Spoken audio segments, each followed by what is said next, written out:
Hi மக்களே, என்னோடய ஸ்டைலில் ஆட்டு குடல் குழம்பு நான் செஞ்சுருந்தேன். ரொம்ப ஈஸியான மெத்தட் தான், ஆனால் டேஸ்ட்டு அல்டிமேட்டு. அவ்வளோ டேஸ்ட்டாக இருக்கும். மறக்காமல் நீங்களும் ட்ரை பண்ணி பாருங்கள். சுட சுட சாதத்தில் இந்த போட்டி குழம்பை ஊற்றி நீங்கள் சாப்பிட்டீங்கன்னா எக்ஸ்ட்ரா சாப்பாடு வாங்கி சாப்பிடுவீங்க. அவ்வளோ டேஸ்ட்டு. மட்டனே பிடிக்காது அப்படின்னு சொல்கிறவங்ககிட்ட இதை எடுத்துகிட்டு போய் கொடுத்தீங்கன்னா கண்டிப்பாக விரும்பி சாப்பிடுவாங்க. அந்த அளவுக்கு அல்டிமேட்டாக இருந்துச்சு டேஸ்ட்டு. நான் இன்றைக்கி செக்கில் ஆட்டின தேங்காய் எண்ணெயில் தான் இந்த கிரேவியை செய்ய போகிறேன். ஸோ அடிகனமான பாத்திரத்தில் தேங்காய் எண்ணெய் ஊற்றிட்டு இந்த பட்டை வகைகள்லாம் போட்டுக்கலாம். சோம்பு இப்போ போடக்கூடாது.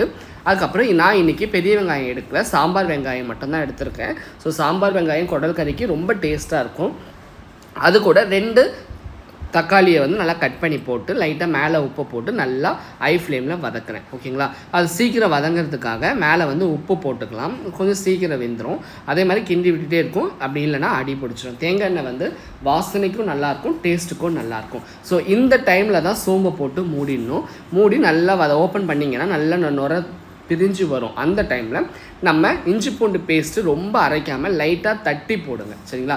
இதுக்கு மசாலா குழம்பு மிளகாத்தூள், அதாவது வீட்டில் அரைச்ச குழம்பு மிளகாத்தூள், கொஞ்சம் தனியாத்தூள், அப்புறம் கொஞ்சமாக மஞ்சத்தூள், அதுக்கப்புறம் பெப்பர் ஒரு 2 ஸ்பூன் போட்டுக்கலாம். அதுக்கப்புறம் நான் இன்றைக்கி மட்டன் மசாலா வீட்டில் அரைச்சது காலி ஆகிடுச்சு. அதனால் இன்றைக்கி ஆச்சியில் தான் வாங்கி செஞ்சேன். ஸோ மட்டன் மசாலா தேவையான அளவு போட்டுக்கலாம். கரம் மசாலாலாம் வேண்டாம். அதுக்கப்புறம் ஒரு போட்டியை நான் நல்லா வாஷ் பண்ணி குக்கரில் 5 விசில் விட்டு வச்சுருந்தேன். ஸோ அதையும் எடுத்து இதில் போட்டு கொஞ்சம் உப்பை போட்டு தேவையான அளவு தண்ணியை ஊற்றி நல்லா கொதிக்க விட்டுட்டேன். அதுக்கப்புறம் தேங்காய் அரைச்சி அப்படியே ஊற்றாமல் அந்த தேங்காய் பால் மட்டும் ஊற்றினா போதும். அவ்வளோதான். அது நல்லா சுண்டி வரும்போது ஒரு கைப்பிடி அளவு கொத்தமல்லி இலையை தூவி இறக்குனீங்கன்னா அட அட அட அந்த தேங்காய் எண்ணெய்க்கும் அந்த போட்டிக்கும் காம்பினேஷன் செம்ம வேற லெவல். அவ்வளோ டேஸ்ட்டாக இருந்துச்சு.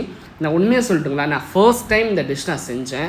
அவுட்புட் ரியலி இவ்வளோ நல்லா வரும் நான் எக்ஸ்பெக்ட் பண்ணவே இல்லை.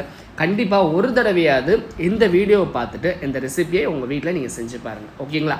Bye bye.